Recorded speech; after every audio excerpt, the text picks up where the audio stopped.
Hello, ഞാൻ doctor Shamsuddin. കുട്ടികൾക്ക് എപ്പോഴാണ് മുട്ട കൊടുത്ത് തുടങ്ങേണ്ടത്? കുട്ടികൾക്ക് മുട്ട കൊടുത്ത് തുടങ്ങേണ്ടത് ഏകദേശം 8 മാസം പ്രായമാകുമ്പോഴാണ്.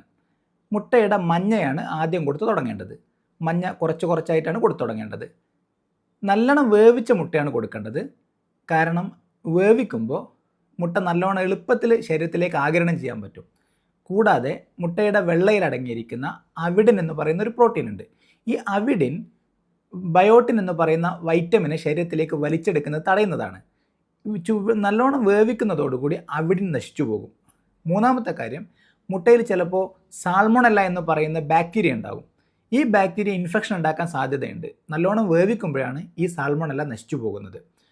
ഏകദേശം 1 വയസ്സ് വരെ ഒരു മുട്ടയിൽ കുറച്ച് ഒരു അരയോ ഒന്നൊക്കെ കൊടുത്താൽ മതിയാവും. ഒരു 10 മാസം ആകുമ്പോഴത്തേക്ക് നമുക്ക് മുട്ടയുടെ വെള്ള കൊടുത്തു തുടങ്ങാം.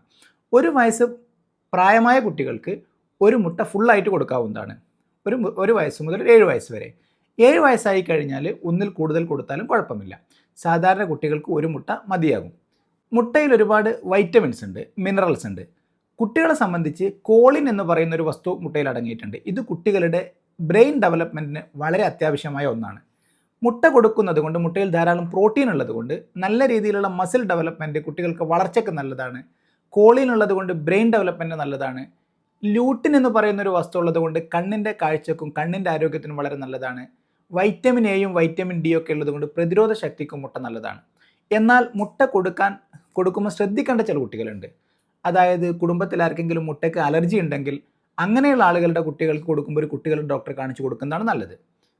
മുട്ടയുടെ അലർജി ഉണ്ടാവുകയാണെങ്കിൽ അതിൻ്റെ ലക്ഷണങ്ങൾ വയറ് സംബന്ധമായി വയറിളക്കോ ഛർദിയോ ആവാം, ശരീരത്തിൽ ചൊറിഞ്ഞ് തടിക്കുന്നതാവാം, ശ്വാസകോശ സംബന്ധമായിട്ടുള്ള അലർജി, തുമ്മൽ, ശ്വാസം മുട്ട് പോലെയാവാം. ഇങ്ങനെയൊക്കെ സംഭവിക്കുകയാണെങ്കിൽ ഉടനെ ഡോക്ടറെ കാണേണ്ടതാണ്.